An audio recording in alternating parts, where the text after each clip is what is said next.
Yo, welcome back to another episode of The Source. Coming off a dope day where I went 3-0 in MLB bets on YouTube. Love it. Went perfect 2-0 against the spread at NBA Wednesday. NHL's hot. Everything's great. Got another video here from Toast. He's talking Blue Jays versus Guardians. Let's go. Welcome to The Source. The Source.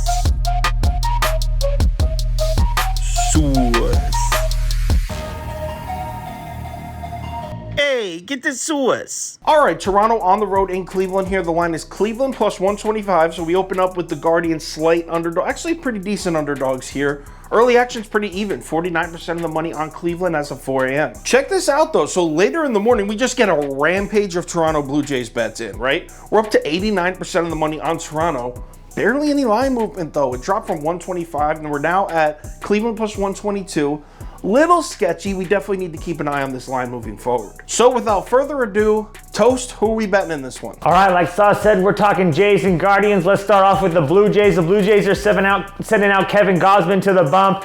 This dude has been an absolute stud to start the year. He's 2-1 on the year, 31 and 2/3 innings pitched, but here's the moneymaker stat. 41 strikeouts to 0 walks. Absolutely stunning. The dude has the splitter working. It's always working.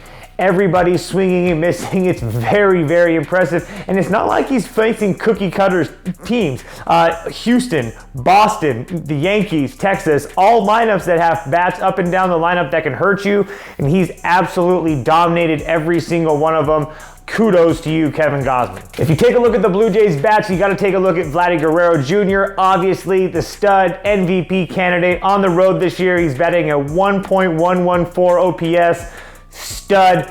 That's all you got to know. One other guy I want to point out with the Blue Jays is Santiago Espinal. He's really starting to catch on. I think since the 24th of last month, he's got 10 or 11 RBIs, which is a good sign.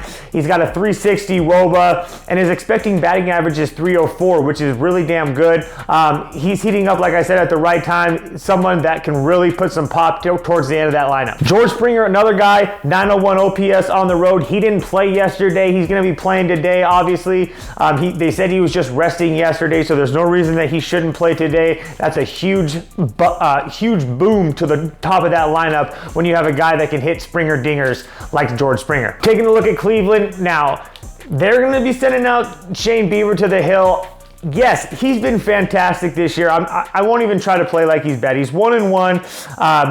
29 strikeouts to 6 walks, but here's the thing, he hasn't played the greatest competition. Oakland, the Angels, the White Sox, the Reds, and the Royals. He hasn't been dominant, and he hasn't been winning as an underdog at home. I think he's 0-4 the last 4 times he's taken the hill. So that's just one thing to note. He is a very good pitcher, but he has been not winning games this year, at least. Couple guys to take a look at in the Cleveland lineup. Jose Ramirez, obviously, this dude is just killing right-handed pitching. Check out these numbers, and yes, this is real. 267 WRC plus against right-handed pitching and a 1.283 OPS. Wow, that's literally just what I wrote. Wow. Steven Kwan is another guy that everybody knows. He was that kid that started the year without swinging and missing for a very long time. He actually hit his first major league home run last night. He's got a 892 OPS for the year and an 986 OPS against right-handed hitting at home. Again, solid hitting up and down the lineup for them, except for it just really drops off.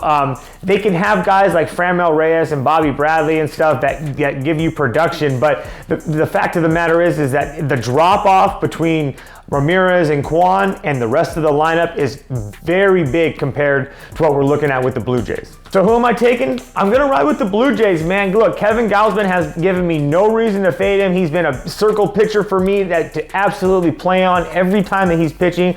Shane Bieber isn't in a spot for me where it's an automatic either play on or fade. It's not a fade for me, but again, I'm not really scared about it. Like I mentioned, he's 0-4 the last time he was an underdog. And look, the Blue Jays, they're 10-3 in 1-1 games. I do think this is going to be a close game, so if it is a close game, they're going to be comfortable. And look, Cleveland scored some runs. They do have a very good hitting lineup, but they've scored 2 runs or less in 40% of their games. Like I said, it's very up and down.